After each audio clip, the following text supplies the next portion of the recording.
Okay.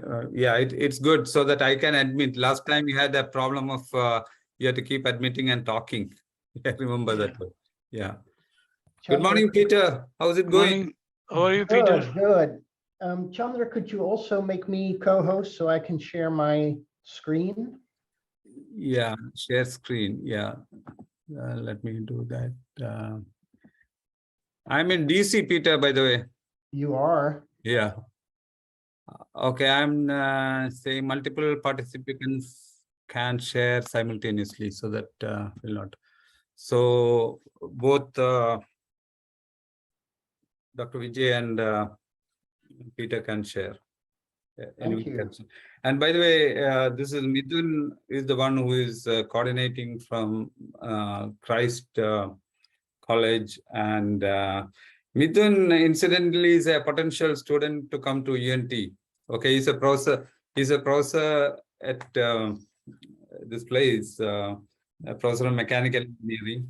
We'll get into the details later, but he's the one who is organizing this whole event. Well, Very good. Thank you, Mithun. Very welcome, Mithun. Thank you. The honor is mine, sir.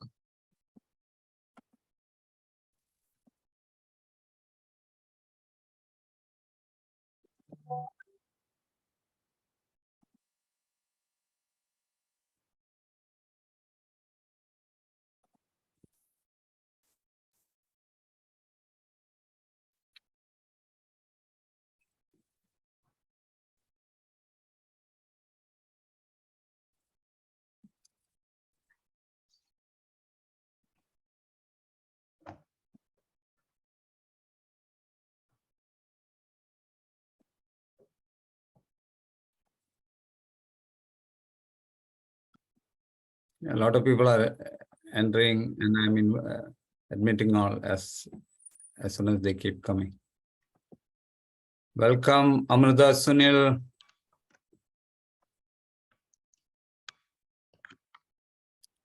Welcome, Delina Davis.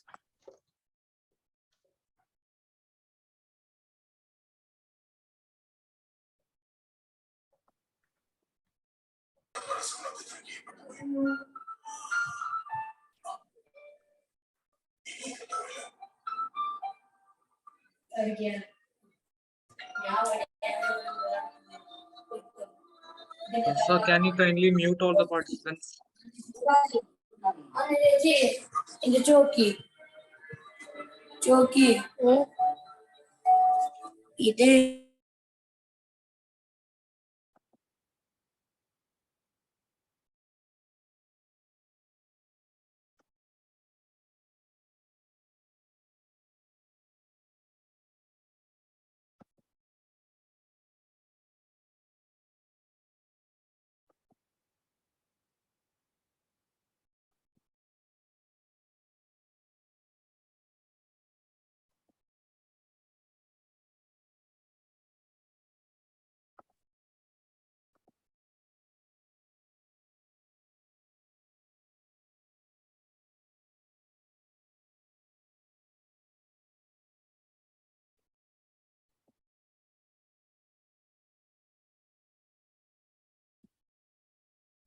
Then we have 28 so far joined, looks like. Yeah, that's right, sir. I hope that most students will be joining. Yeah. So, sir, I think, shall we start, sir? Let's wait for a few more minutes so that a few more. I know it's your dot on time, but let's wait for a few more minutes, okay? Okay, sir. Okay, sir. At least let's give them 5 more minutes, right, Vijay and Peter? Yes. Okay, sir.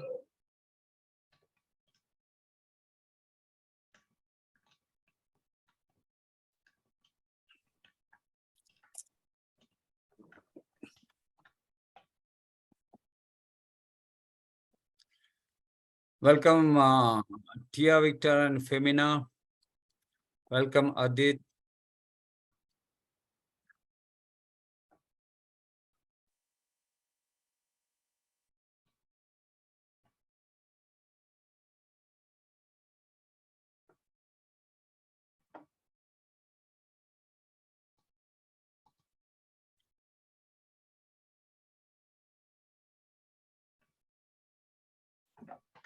How's the weather in Texas today? Is it hot, 100 plus or It is still 100 plus. 100 plus? Yeah. I'll be flying back tomorrow. I came for a family event here for a week. We'll change places. I'm in DC next week. Yeah, I'm very near to DC or Northern Virginia, almost in DC.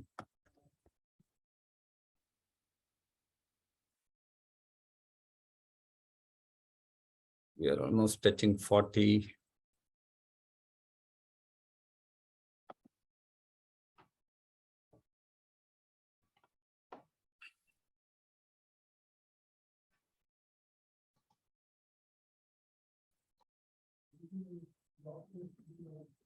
Welcome, Meenakshi.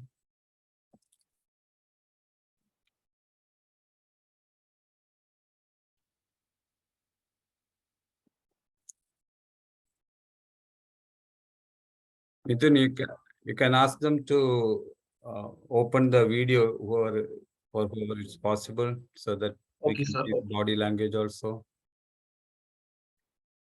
Students, നിങ്ങൾക്ക് video on ചെയ്ത് വെക്കാൻ പറ്റുന്നവരെല്ലാവരും just video on ചെയ്ത് വെക്കുക.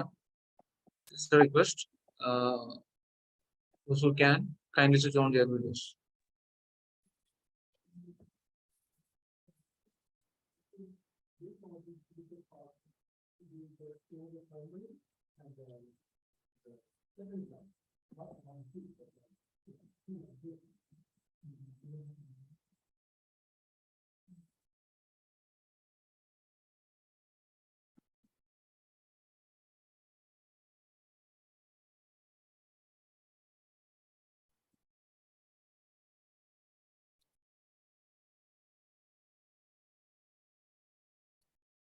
Welcome, Afsana.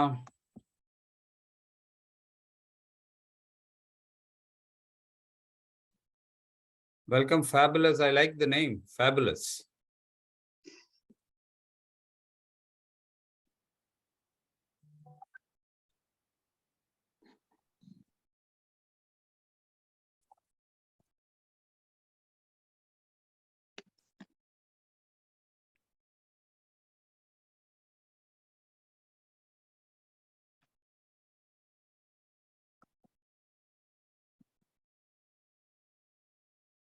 You're hitting the 50 mark now almost.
Sir, I hope that we can start. Yeah, now I think we can start. We have 52 so far. I'll keep admitting as soon as they come. Okay, sir. Then I will ask Fatima, are you ready with the introduction? Yes, sir. Okay, then please. Good evening, all. We have gathered here today for a very resourceful session on higher studies, research, and job opportunities in the United States of America. We have with us three eminent and highly educated personalities who would be lighting the way ahead further into the session, and I am honored to have the opportunity to welcome them to the session today. First of all, I would like to welcome Dr. Vijay Vaidyanathan, founding chair of the Biomedical Engineering Department at the University of North Texas. His research interests include biomedical instrumentation, remote health monitoring for seniors, and many such sophisticated arenas. Sir, on behalf of Rice College of Engineering, I welcome you to the session and thank you so much for joining. Thank you so much for inviting me. I really appreciate it. Thank you. Thank you. Next, let me welcome Mr. Peter Van Director of International Recruitment at the University of North Texas. He pursued a marvelous 25-year career in higher education at leading graduate schools in the Europe and the US, directing firms and consulting multinational corporations and research recruiting students worldwide. Sir, we are honored to have you with us today, and on behalf of the Department of Civil Engineering, I would like to welcome you to this session. Thank you so much for joining. Thank you for having us. Thank you, sir. The next person I have the pleasure to introduce is someone who has contributed significantly for the arrangements of this webinar. Please welcome Mr. Chandra Atoli, a person who has proved his proficiency in various fields of education, currently holding the position of the Chief Executive Officer of Bridge 360. He had the opportunity to provide at least 1,000 work visas and green cards for employees from different countries. Sir, thank you so much for joining. Welcome you to this session today. Thank you, Fatima, for that excellent intro of all of us. Thanks a lot. Thank you, sir. This webinar is jointly led by the Department of Civil Engineering and the Receptive Association of Civil Engineers, as well as Bridge 360. We have here Mr. Mithun MS, Assistant Professor at the Department of Civil Engineering, who had coordinated this event for the lot of us. Hearty welcome, sir. Thank you, Fatima. Next, Thank you. Thank you, sir. The fruition of this session depends on the presence of great minds, such as the likes of the fellow students who have joined here. Without you, the session would be futile. Therefore, I welcome you all to this session. Once again, hearty welcome to all of you, and thank you so much for joining. Next, I would like to hand over the platform to Mr. Chandra Atoli for taking the session further. Sir, over to you. Thank you, Fatima, again, and welcome all. Christ College, Irinjalakuda. I'm basically from Kerala, so I can speak Malayalam also if need be. But right now I'll talk in English.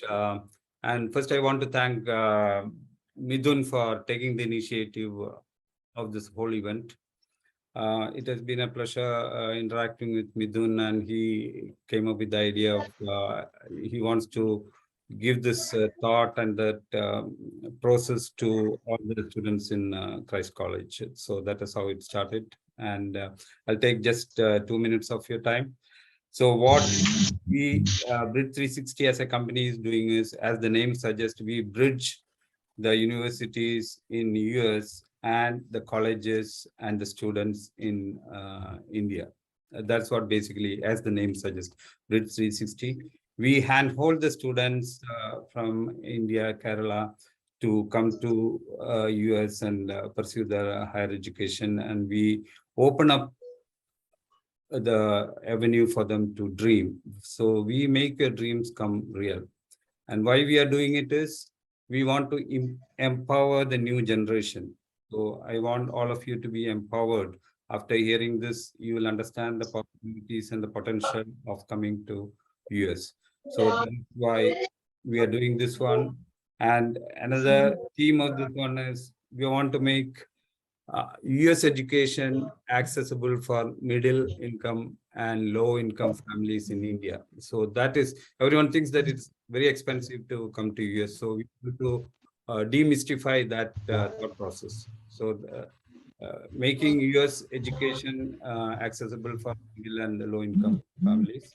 And how we do it is, we handhold the students who are interested in this whole process and show them how to do it. And we do it everything on a free, as a free service. We don't expect anything from the college or the students from India. So this is what the platform is. And we do creative collaborations with your college also, so that your college on a higher level can interact with the University of North Texas, Denton. So with that, I'll conclude my talk, and I'll introduce, I'll hand it over to Peter William, who is a good friend of mine, and he'll be taking up the initiative further.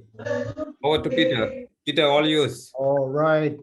Well, thank you, Mr. Atoli, for this wonderful introduction, and really inspiring the purpose to make US studies available to as broad a community within India as possible. I'll share a few slides to get us started. There you go. So welcome everyone. My name is Pieter Vermeulen. I'm the Director of International Student Recruitment at the University of North Texas, UNT. University of North Texas, a very large public university in south of the US in the very large city area called Dallas-Fort Worth. We have about 45,000 students on our campus, about 5,000 international students at the moment. So we love to work with Bridge 360. The mission of this organization is just fantastic, and they are an awesome partner for us as we work with South Asia.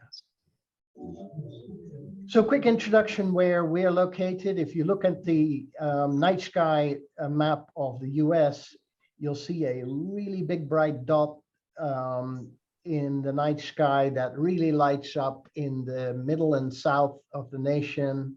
Right there, that's where UNT is located, in the metropolis of Dallas-Fort Worth. Dallas-Fort Worth, the reason why it's such a huge economy is this big motor here, the Dallas-Fort Worth Airport. This is the economic motor that really drives the economy in our region. This is a 7-runway airport. 50 million people per year pass through this big motor here. And this is why so many companies are located right on our doorstep. And this is also why North Texas is the choice of many, many international students.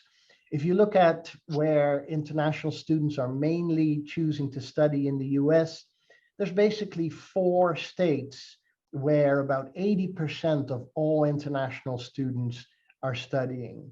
That is in the New England area, New York and Massachusetts. It's on the West Coast in California, and it is Texas.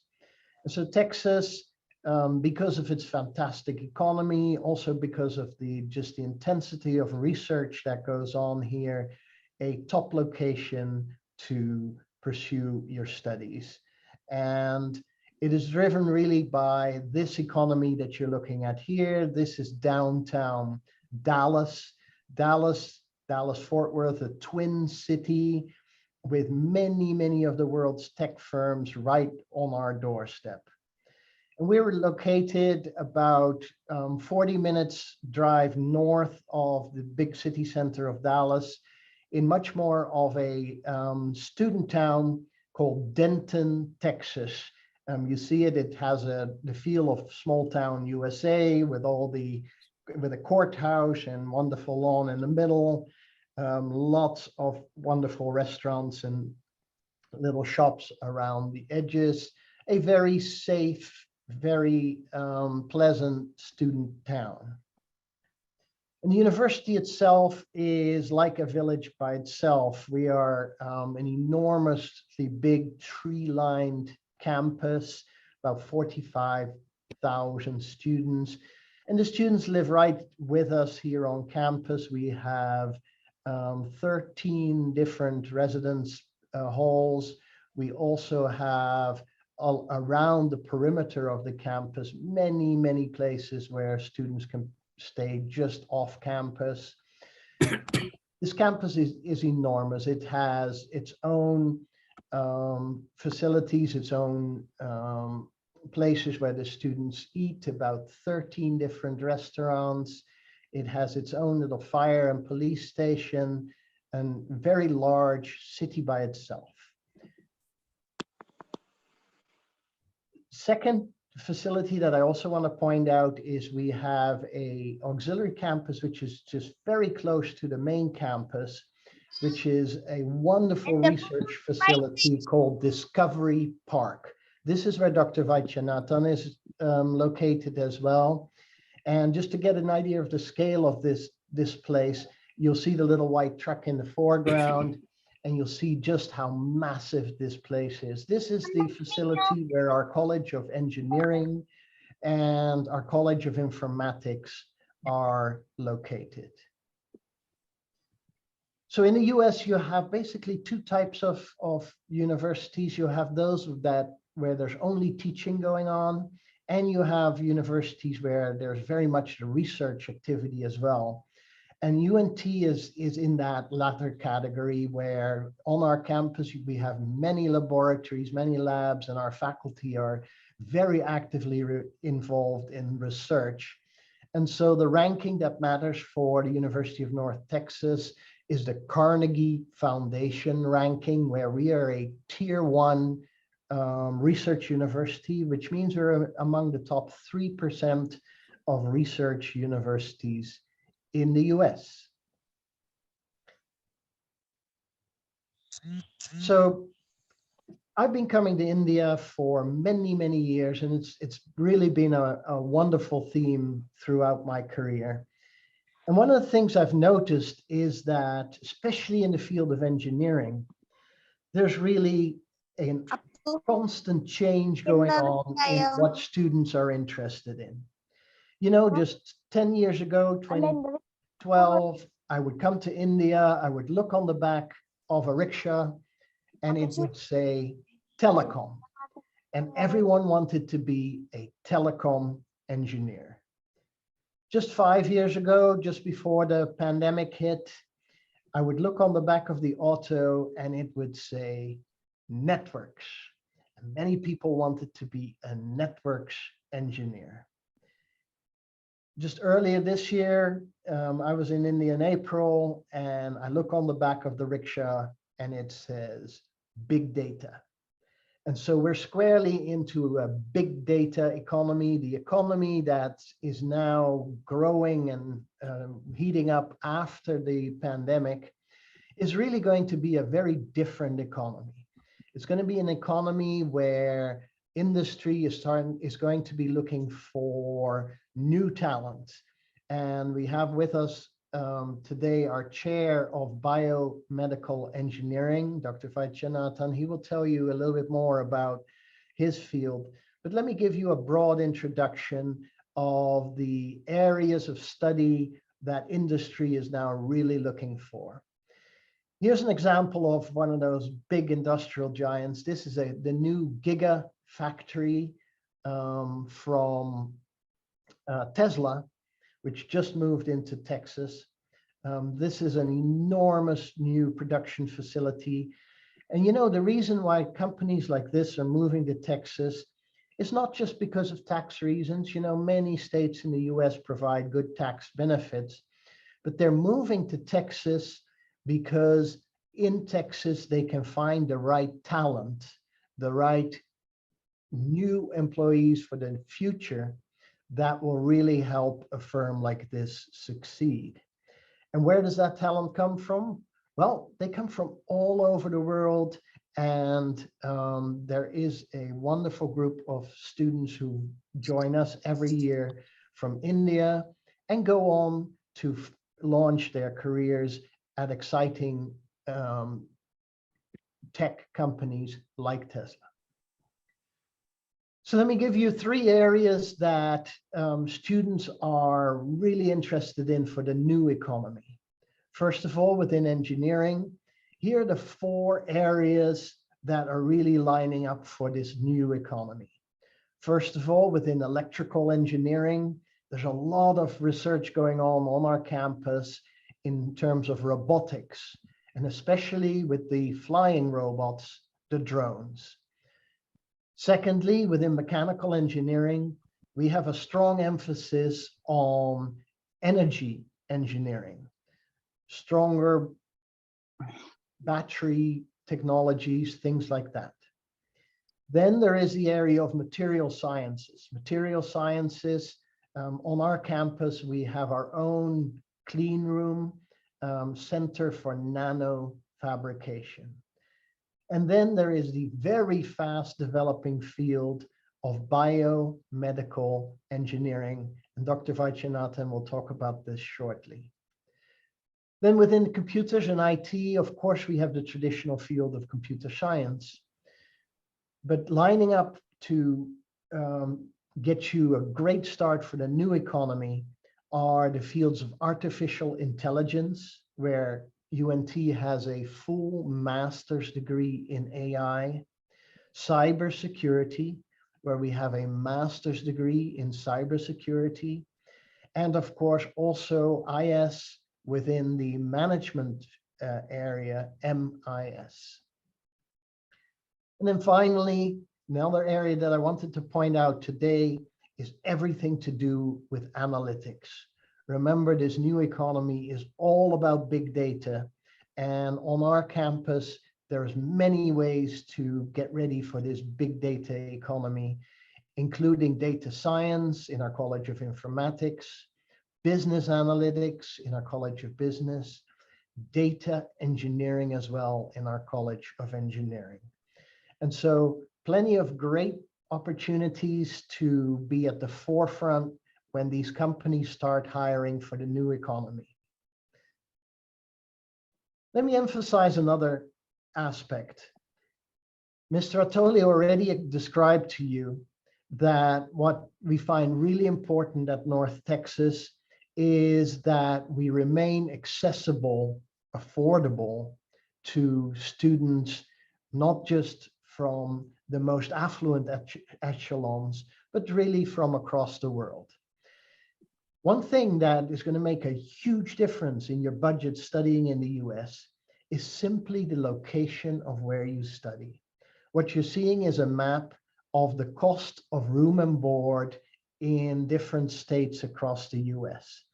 And when international students think about studying in the US, they often think about the New England and Mid-Atlantic area, New York, Pennsylvania, Massachusetts, that region, or they think of California.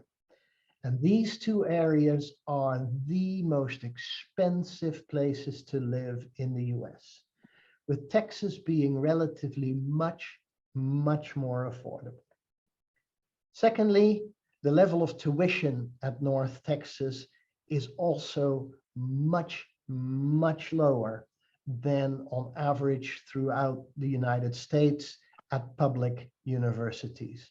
What you're seeing is we've lined up all the 50 states in the US and the average tuition at a public four-year institution in those states.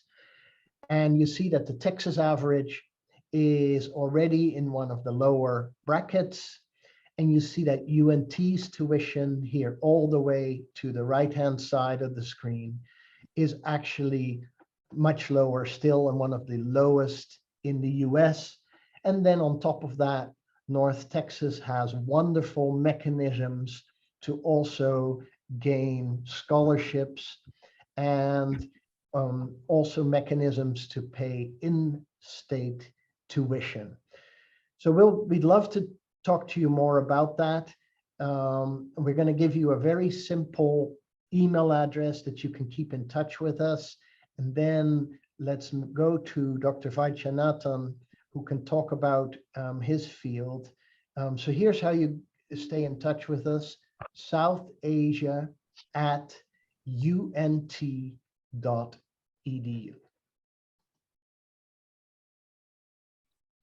Thank you, Peter. Thanks a lot for the excellent introduction of UNT and the facilities you have, etc. And I'm sure the students would have got a glimpse of what UNT looks like. And now let me introduce Dr. Vaidyanath, who is the founding dean of biomedical engineering at UNT, and he's going to take us through what are the various possibilities of studies you'll have in biomedical engineering and related areas. Over to Dr. Vaidyanath.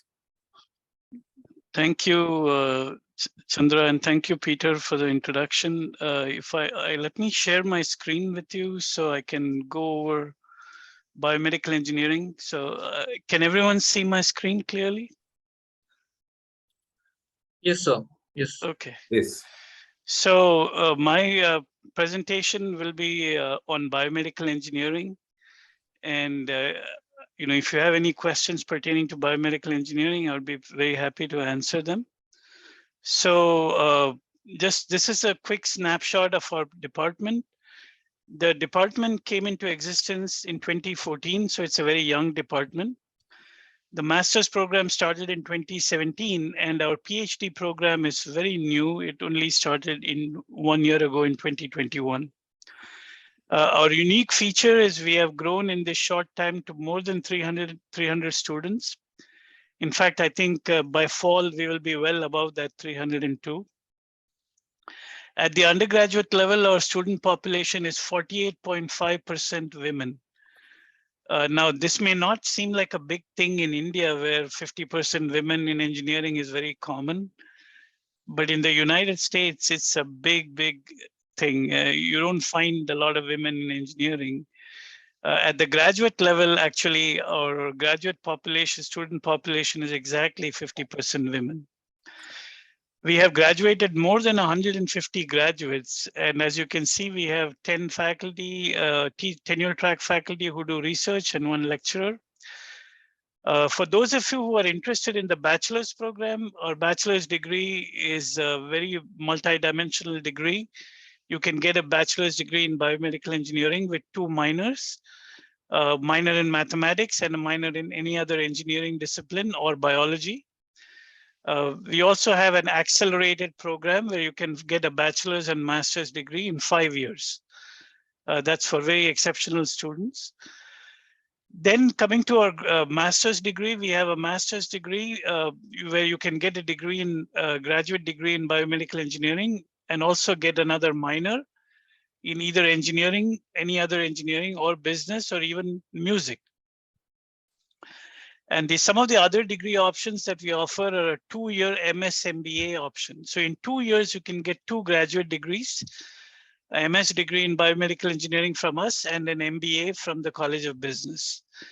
As was mentioned earlier, the College of Engineering offers a MS in AI, artificial intelligence, and it is possible to get that degree with a biomedical engineering concentration. Actually, if you're willing to stay 1 more semester, you can even get a master's degree in biomedical engineering. So we are an ABET accredited program, which is a national accrediting body. And I've captured all the faculty research areas in this snapshot. As you can see, our faculty covered a wide gamut of research areas in biomedical engineering. This is the new biomedical engineering where we are building, where we are located. It was completed in 2019. And as you can see from where our graduates are, our graduates are working in some of the top biomedical engineering companies in the nation, like Abbott, Alcon, Biomedics, Boston Scientific, Zimmer Biomed, Orthofix. Our graduates are also in many medical schools and in also other top graduate schools like Cornell and Johns Hopkins. And this is just a slide that shows our journey in time, how we started in 2014 and how we have gone through various milestones. And right now we are here in April 21, we got our PhD. And right now we have all 3 degrees and we have more than 300 students in our department. And if you look at our demographics, you can see we are a very, very diverse department. All demographics are well represented in our department, both at the undergraduate and graduate level. And our unique feature, like I keep saying, is the amount of female undergraduate students and graduate students in our program. So this tells you about all the opportunities we offer. We currently offer teaching and research assistantships, and the research expenditures are going up every year. In fact, just in the last 1 month, 2 of our faculty got grants totaling more than $1 million. Okay. So for those of you who are interested in getting information on the bachelor's program, our bachelor's degree is from anywhere from 120 to 137 credit hours. And these are the different tracks that you can specialize in. And according to the track, you can get a minor in the related engineering discipline. For example, if you're interested in biomedical instrumentation, you can get a minor in electrical engineering. If you're interested in biomechanics, you can get a minor in mechanical engineering, and so on. We also enable our students to take courses from the College of Business. So you can, specialize in sales or marketing or entrepreneurship. For those of you who are interested in pre-med program, you can also get a minor in biology. And we offer an accelerated BSMS program, which we call the grad track program, that enables our students to complete a bachelor's degree and master's degree in 5 years. So here are the graduate degree options. You can get a master's degree in biomedical engineering by doing a thesis. This is a total of 30 semester credit hours, 24 hours of coursework, 6 hours of research thesis. You can also opt for a non-thesis option, which is all coursework. That is a total of 33 credit hours. And as I mentioned before, you can take 3 electives from any other engineering or management or health services administration or performance arts health in the College of Music, or even audiology, speech and hearing. We offer a very unique MS MBA option, 2-year, 2 graduate degrees, MS in biomedical engineering from our department, and MBA from the graduate school, from the business school, excuse me. And both those graduate degrees can be obtained in 2 years. This is a cohort program. So in the first year, you will complete the MS in biomedical engineering. And second year, you can complete the MBA from the business school. Then we have the MS in AI with biomedical engineering concentration. And lastly, we have our own PhD. And we have 2 tracks in the PhD. One is the conventional research track, and the other one is the startup management track. This is the first of its kind in a public university in Texas, which allows you to translate your dissertation into a startup. Okay, so you can take courses from the College of Business. We also connect you with entrepreneurs, and that way you are enabled to create your own startup. Excuse me. So we are a young program, and despite that, we have grown very rapidly in rankings. As you can see, excuse me, our master's program is ranked 9th in the nation for biomedical engineering 2 years in a row by Best Value Schools. And recently, Intelligent.com ranked our master's program as 2nd in the nation as best preparation for PhD track. Our PhD startup track is first of its kind in a Texas public institution. And last year, we were in the top 100 among public universities in the US News ranking.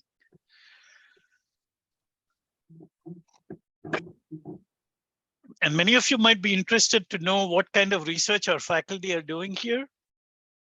So I have a quick run through on that. So if you're interested in micro and nanotechnology, including lab on chip, we have a faculty member working on that, Dr. Yong Yang.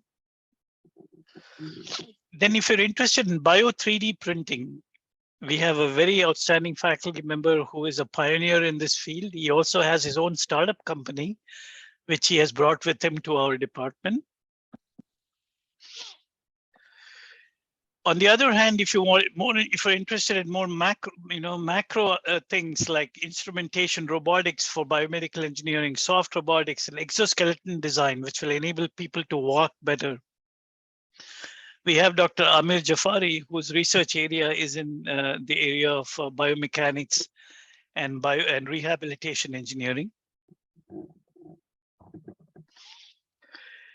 If you're interested in the area of genetics, genetic circuits, we have Dr. Clement Chan, who came to us from MIT. He's very well funded with multiple NIH grants. If you're interested in drug delivery systems using nanotechnology, we have Dr. Neda Habibi.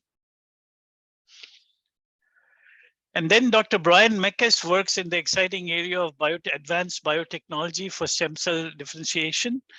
So if you're interested in, using these kind of new technologies for cancer research, therapeutics, diagnostics, then his research would be very relevant. Then if you're interested in tissue engineering, we have Adam Yang, who came to us from Stanford.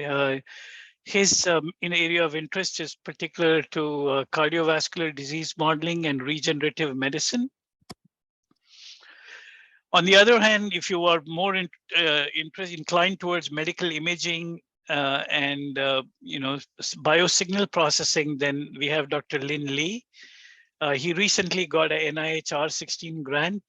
So as you can see, most of our faculty are very well funded from federal and other sources. Dr. Melanie Ecker is our biomaterials, biopolymers person, and she does some really exciting research work in designing intelligent bandages and biopolymers for application in the nervous system and the GI tract. Dr. Shi is our teaching faculty member. As you can see, she also has a PhD and postdoctoral research experience in tissue engineering. And finally, it's me. My research experience is in the area of biomedical instrumentation, wireless ECG monitoring, and biomedical optics, cancer detection. And here are some of our joint appointments. So we have Dr. Pam Padilla, who is also our VPR actually now. She's no longer associate, she's now the VPR, Vice President for Research for the entire university. Then Dr. Rita Patterson is the Associate Dean for Research at the UNT Health Science Center.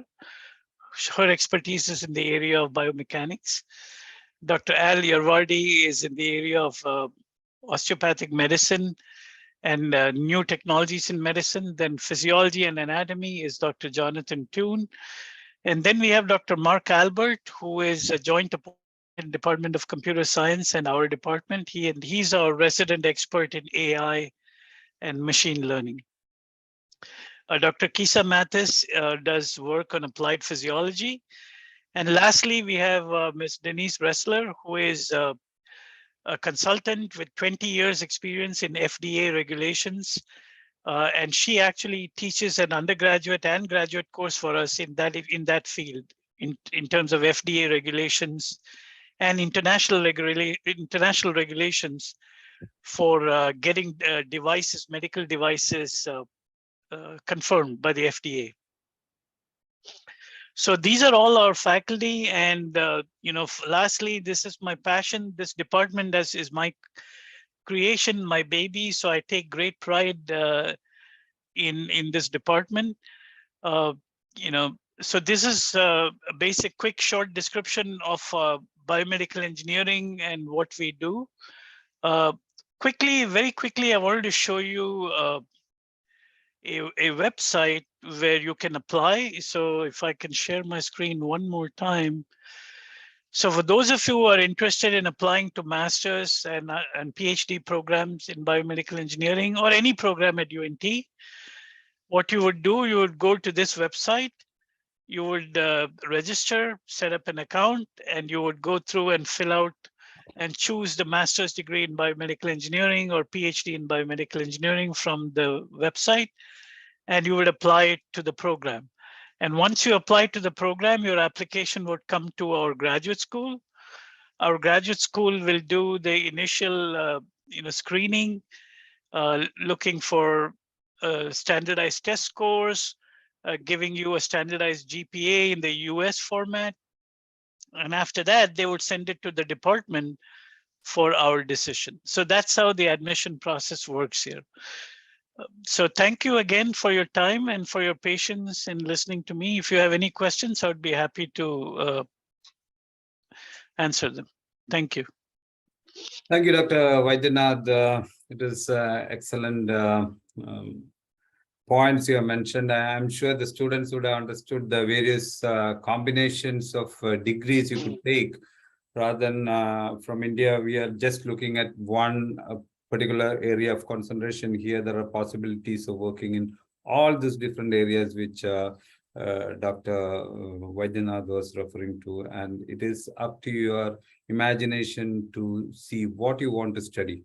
Don't just restrict to some of the courses you are aware of. There are a lot of possibilities. Open up your mind and see what you can do. It's all within You know, Chandra, that's such an important point, that really the value of a US education is that you can take control of your interests and really incorporate them into your own studies, much more than any other education system. You know, I know from India, there's a lot of interest in the UK, in Canada, in Australia. You know, all of those education systems have basically the British system model, right? And Right. in the British education system model, the universities are very prescriptive as to the kind of courses you have to take. US is very different. US, of course, makes sure that you have a strong foundation, a strong core in your field. But then beyond that, if your academic progress is good, the academic advisors will work with you to really incorporate a lot of different areas into your studies to help you customize for the career that you have in mind. I think that's part of the beauty of studying in the US. Very, very well, well said, Peter. And I hope everyone has understood this concept, what Peter was referring to. We would open out the forum for QA session, and you can either talk in this meeting, or else you can send it through the chat, or Midun can take the questions and ask us the questions.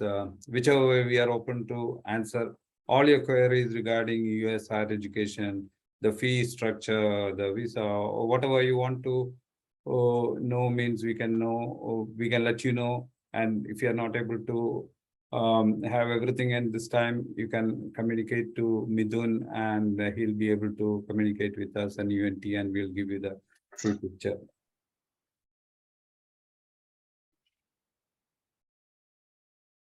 Me, sir.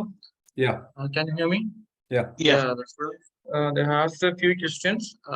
They're asking about is there, you've been specific about biomedical engineering. What about opportunities for other students from other branches like civil engineering, mechanical engineering, and electronics and communication, computer science? So we have in the College of Engineering, we have Department of Computer Science and Computer Engineering. Then we have Department of Mechanical Engineering, Electrical Engineering. So electronics and communication would fall under electrical engineering. We do not have a civil engineering department, but we do have a construction engineering technology program that also offers a master's degree in construction engineering technology and in construction management. So those options are also available. And energy management is also one of the areas you are focusing on. That's under in mechanical engineering. Right, yeah.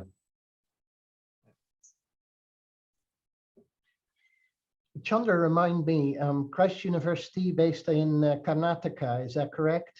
What is that? Kerala. Kerala, okay. Yeah, Kerala, yeah. Christ University is in Kerala, yeah. Okay. Yes, Midun, any other questions? What are the other questions we are getting? The students they have some doubts about the stay back options after education, after completing their education. Can you please elaborate? I can take that question. Yeah, when you come on a student visa, it's called F2 visa, F1 visa. And as long as you study here, you are on an F1 visa. After study, if you have taken a science, technology, engineering, math stream, we call it the STEM stream, you'll be eligible for 3-year OPT, that is optional practical training. That means after the studies is over, you can stay back for 3 more years. And within this 3 years, you should get a sponsor who is going to file your H-1B visa. So the H-1B visa is the first term of it is for 3 years, and then there is an extension for 3 more years. So basically, F1 visa, let's say you are coming here for a grad school, means 2 years. Then OPT, you can work on OPT for 3 years. So 2 plus 3, 5 years. H1, the first part of H1 will be 3 years. So 5 plus 3, 8 years. And then the last part of H1 is one more extension, 3 years. So 11 years you can be here on that one. And by the 11th year and all, you already have started your green card process, and then you'll be able to get extension till you get the green card and you go into the citizenship status and all that thing. So basically, that is 2 plus 3 plus 6. It goes like that.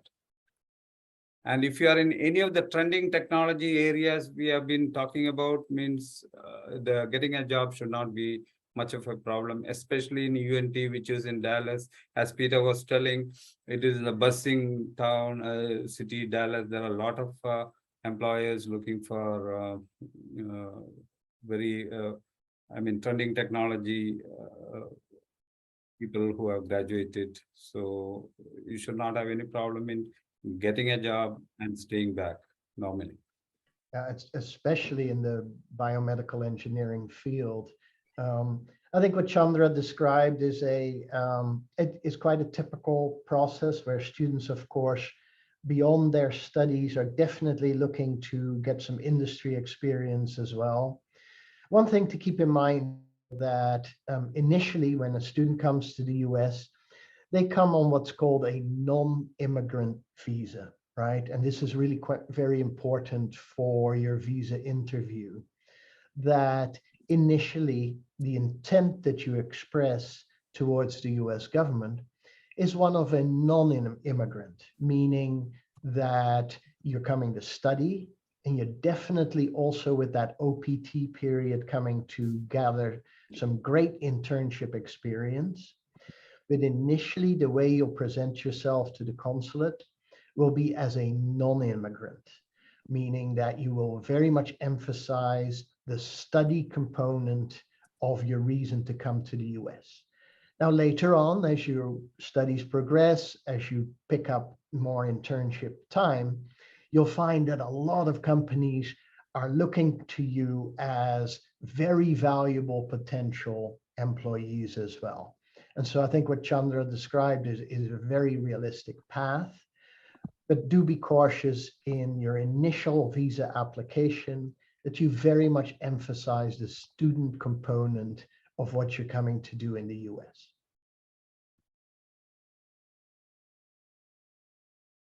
So there's one more question. It's about scholarships and how to apply for them. Peter, can you take that, or you want me to take? Better you take it. I'll make a start, and then Chandra, you can add to it for sure. Sure. Okay. You know, the way to fund your studies in the US, we could talk about this for 3 hours, right? Yes, exactly. That's it's a big topic. Yeah. But let me make a start. You've already seen in my part of the presentation that the biggest influence on your budget is actually not scholarships, it's where you study, the location of your studies, right? Now, in addition to that, universities like North Texas, we do have a very generous scholarship program. We also have the ability for students when they do assistantships on the master's level to qualify for in-state tuition. In-state tuition would be like you pay like a Texas student, not like an international student, and that would really reduce your tuition by as much as 50%. And so there's lots of great mechanisms to make your study more affordable.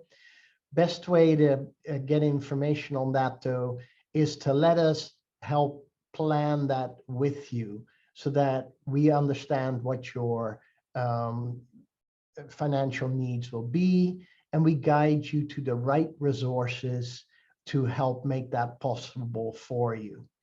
A great resource for that I haven't mentioned yet, but I think is something that you should have on your radar is The University of North Texas, we have our own, on my team, we have our own in-country person in India. Her name is Geeta Kuruba. She travels all over India, including to Kerala. And so we'll ask her soon to visit your institution as she goes south. So you can reach Geeta at southasia@unt.edu. And you'll tell me, oh, Peter, I don't use email, I use WhatsApp, right? And so send Geeta one short email and get her to add you to her WhatsApp list so that you can work with Geeta with all of these specific questions about how do you apply, how do you find funding, how do you get admitted. Thank you, Peter. Let me add a few more things and make it a little more understandable to you, the initial part of it. By the way, Geeta is based out of Delhi, and she'll be happy to come and meet at the Christ College also. That is one point. And coming back to the tuition which Peter was referring to, everyone's question is, how much do I have to spend? That is what your question will be. Everyone's mind, it is there, but you are not asked that question. I'll answer it for you. Okay. So basically the tuition fees, typically tuition fees for UNT will be around $20,000 or somewhere in that range. I might be a little up or down, $20,000 or something. And with a $75 dollar to rupee conversion, it is going to be around 15 lakhs. Okay. I know the rate is now 80 or something, but let's take it like 75 rupees for a dollar. So your tuition fees is going to be 15 lakhs. Okay. Now the next expense you will have to come is the living expense, which will have 4 components. One is your dormitory and living inside the campus or outside the campus and all. That is one component. The second component is your food and mess expense. And the third will be your medical expenses, which is mandatory, and then the books and supplies and all these things. All these things together could be around $9,000 or $10,000 up or down a little bit, which, as Peter was telling earlier, which is going to be the cheapest sort of, because we are living in Texas, which is a very less expensive compared to other East Coast and West Coast. So other places it could be maybe huge compared to this one. So now we have a $10,000 on this one also. That is the living expense. This is without you getting any scholarship. Now, Peter did refer to this in-state tuition, which dramatically changes your tuition fee from $20,000 to roughly $10,000 up or down a little bit. So $10,000 could be almost 7.5 lakhs, plus the living expense, which I earlier told, 6.5 lakhs. So around 15 lakhs if you have, you'll be able to finish 1 year of tuition plus the living expense, everything together. So that is the sort of money you should be having. Then, of course, you have the option of getting some small jobs inside the campus. You'll be making a little money. And if you are lucky to get a teaching assistant with good scores and all, if you are able to get a teaching assistants, you'll be far better off. But be aware that the teaching assistants, there are a lot of students vying for the same teaching assistants. Then the chance of getting will be, it's going to be very, very competitive, especially when you go to bigger institutions like UNT. You was telling we have around 40,000 plus students, and every international student will be vying for that teaching assistant. So be aware of that one. But all said and done, around 14-15 lakhs in 1 year will be your expense, right? Peter, roughly ballpark figure? Typically, yes. And the best way to make sure that all those ducks line up in a row is from the day one to start working with my team so that we can plan to see what scholarships you qualify for. We start planning on how you can get an assistantship, all of those steps. Yeah, exactly. And whoever is really interested means get in touch with Professor Mithun, and he will talk to you and he'll connect with me, and I'll run over this one a little more details. I don't want to go into too much details. And then once you understand the whole thing, means we'll take it to Peter's department, the international admission office, and then it will go to the graduate school, and then it will come to departments like biomedical or engineering or whatever departments you are doing. I advise you to go to UNT website and explore. Spend 1 hour on UNT website and see what is the potential you are going to have. And then you'll be bowled out by seeing what all you can study. And one more question is, typically this also I get a lot of questions. Nobody asks, how much do I make after studying in US? Because I spent 2 years. How much do I make? Anyone wants to give an answer? The first job you might be getting? Midun, you want to throw some light from your side? Yes, I would like to compare the situations in India and US. Definitely, you told me that it will be around, you can say 10 million Indian and compared to India. Okay. And when the gainings is compared with what we gain in India, it's around 10 million. Let me put it in a better way for people there to understand. So initial salary, as soon as a H1 job is concerned, when you get the first job, an H1 job, there is a mandatory minimum salary that has to be paid to any H1B employee. I think it is now $65,000 or $70,000. So $70,000, if you translate into the Indian money, it will be like 50 lakhs or 55 lakhs. That is what will be a first H1B yearly salary. Okay, that is what you have to compare to how much people are making now when you go out of the college and get a job in India in TCS or Wipro or any of these big IT companies. How much do you make in 1 year? And compare that to that 50 or 55 lakhs you ought to get on your first H1B. And that is just the tip of the iceberg, right? Yeah, that's right. So that's what I was actually setting out the values of yearly minimum. So. Yeah, that's the minimum, because it is mandated by US government that H1 employee should be paid a minimum salary of this much. But when you are very good and the technology is good, means definitely you'll be able to make more and more in the years to come. You know, Chandra,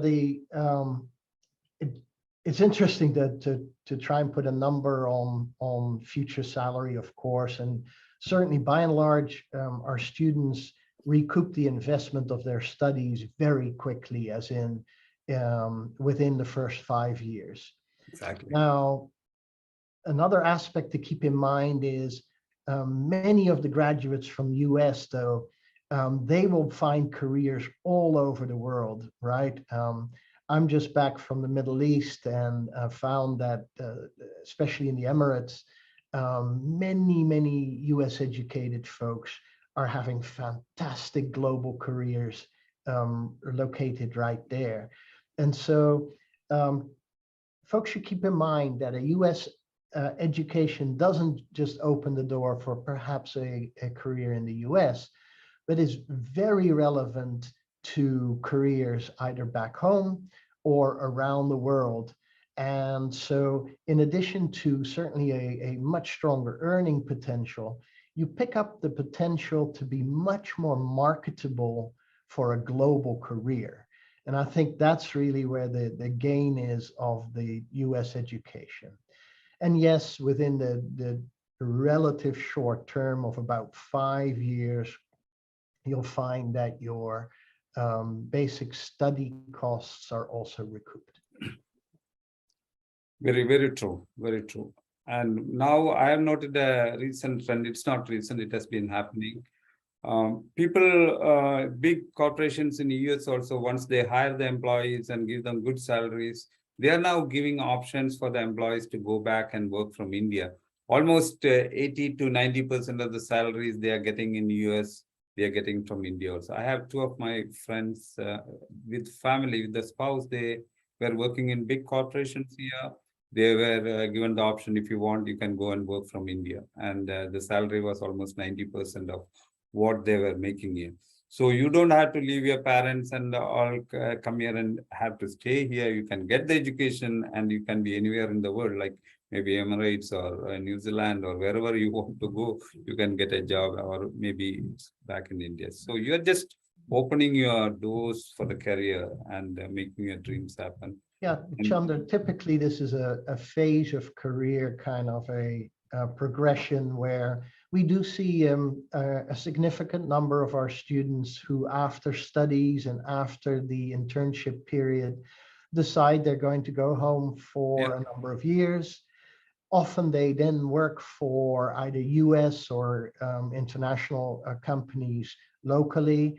And then as they progress in terms of their responsibility for the company and are leading teams and responsible for budgets and projects, then very quickly they come to a level where they become so valuable for the company that the company again sends them abroad. And this can be back to the US, this can be around the Middle East, this can be to some of the Pacific Asia markets. We see our alums are really pursuing global careers now. Yes, very true. Any more questions? We are almost 1 hour, 3 minutes into this event. Midun? I think that's it, the questions. That was the last question that I had. Hello, sir. Yes. So I think. Yeah, go ahead. Go ahead. Could you tell what are the qualification or eligibility needed to apply for a graduation program at UNT? Okay. Yeah, basically, depending upon which program you are going, it might be a little different, but you'll need to have an English qualifying exam, which could be TOEFL or IELTS, and there will be a band for that one. There will be a mark needed. You can see 6 band on the IELTS. it is, yeah, IELTS, it is 6 band. Okay, now then if you are going for a grad school, means you might need GRE, or if you are going for business, you might need a GMAT. So basically, these are the 3 exams you might have to take. One is the English proficiency, IELTS or Duolingo or TOEFL, and GRE or GMAT. And the scores you can see, go to the particular department on the website and explore, you'll be able to see that one. So those are the 3 exams. 2 exams only you'll have to take, TOEFL and GRE exam you'll have to take. Yeah, so you need of course, strong scores in your original program in your country, meaning for India, 65, 70% CGPA. And then within the GRE, a competitive score starts around the 300, with a quantitative score of about 160, 165 on the quantitative element there. That's when you start to be competitive for admission to our engineering graduate programs. Is that clear? Did it clarify your doubt? Yeah, yes, sir. Thank you.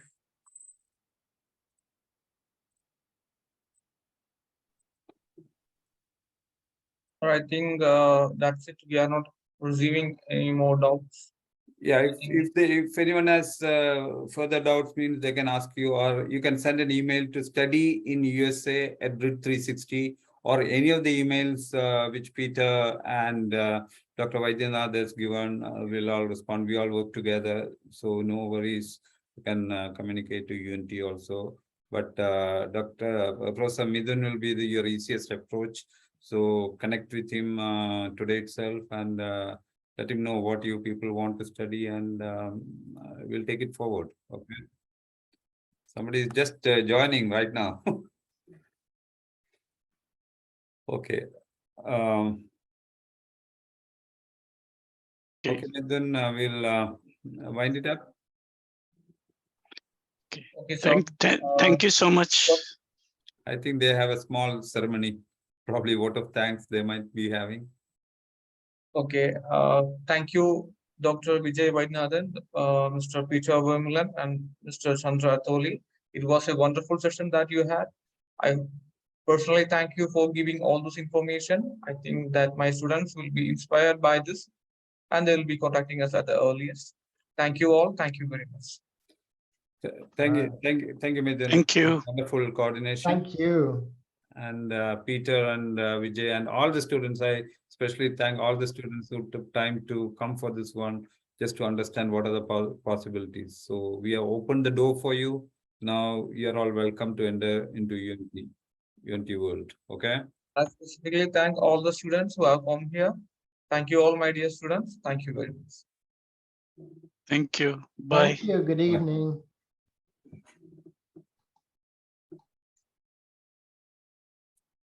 Midun, just stay back a few more minutes.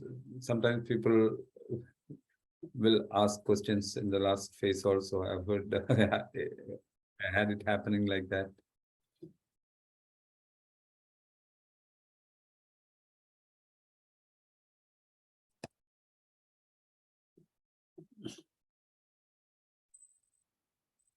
Lot of thank yous coming in the chat. Thanks everyone.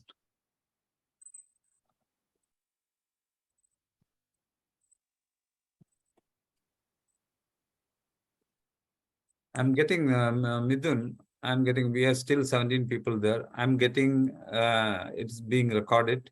So what I'll do is I'll send you the recording, a link to the recording, and you can share it with the students. And So Haridev has asked a question. It's about the cost of living in US. Cost of living. Somebody has a question. Tell. Yes, it's all about the cost of living in US as compared to India.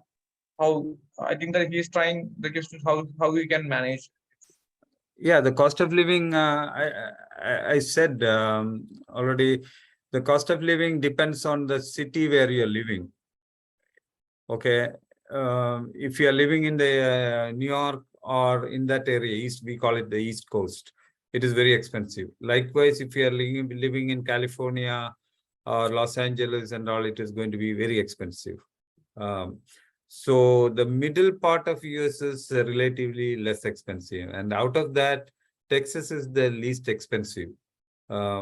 So if you say in this Texas, the whole living expense for a student will be around 10. What is that? Around 9 lakhs. Sorry, $9,000, which includes not only the living expense, it includes the hostel fees for 1 year, food expenses, unlimited food, intercontinental food for 1 year, and then the medical insurance for the 2 semesters, and then the books and utilities. Everything together is going to be around $9,000. Okay, it can be less also because the hostel is a little expensive. If there are few people staying together, one room, sometimes 2 or 3 people stay together and they cook the food, then this expense will be far lesser. Okay, so I think you got an idea. If somebody goes to Bangalore and stay and live in costly places, means how much you spend, that you compare to this almost 5 lakhs, or sorry, 6.5 lakhs, including medical insurance and books and utilities. So it is not that expensive, I would say. But of course, this can be 3-4 times more in other places. If you are living in Manhattan, New York, big cities, big places, means you'll spend more, maybe more than that. And another point also is that when you're talking about the fees, now I said it is around 15 lakhs per year for 2 semesters. Altogether, that is the living expense and everything together. It can be more than 4 or 5 times costly, like 60-75 lakhs when you're going to Ivy League, like Harvard, Stanford, all those things. It can be 50, 60, 70 lakhs. So This is because Texas is a country where education is very less expensive, and they give the scholarships they're giving. 8 people are there. If you have anything, you can ask in Malayalam also. Then Samshundo, Haridev, Angel Rose. Show your face. And we have Fatima Mirsaj. I think she was the one who introduced Malaviga VK KV. Srimol. So I think that's it. Maybe they might have left their phone and they haven't signed out yet. Okay. Okay, then I'll end it. What is this? Join us at oh, okay. This Anand is Yes, sir. Anand here? Yeah, I'm here, sir. Okay. Anand is Mithun, one of my close friends, and he helps us in this initiatives. Okay.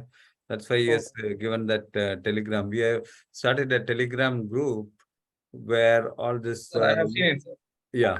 So you can send that one to Anand works for a multinational there in India, and he helps me out with this initiatives. Okay. Anand, thanks for coming. I know you are in മഴയൊക്കെ ആയിരുന്നു എന്ന് പറഞ്ഞല്ലേ? ഞാൻ ഓഫീസിൽ പോയിക്കായിരുന്നു sir. ഇപ്പോ ഇന്ന് ഇവിടെ ട്രിവാൻഡ്രത്ത് ഹെവി റെയിൻഫോൾ ആയിരുന്നു. Oh, okay. No problem. കേൾക്കാൻ പറ്റിയോ? ഉണ്ട് സാർ. സ്റ്റാർട്ട് ഫ്രം ബിഗിനിങ് ഉണ്ടായിരുന്നു. Okay. Yeah, Okay, I'll stop it, and once I have the recording, I'll send it to you. Okay? okay, sir. Okay.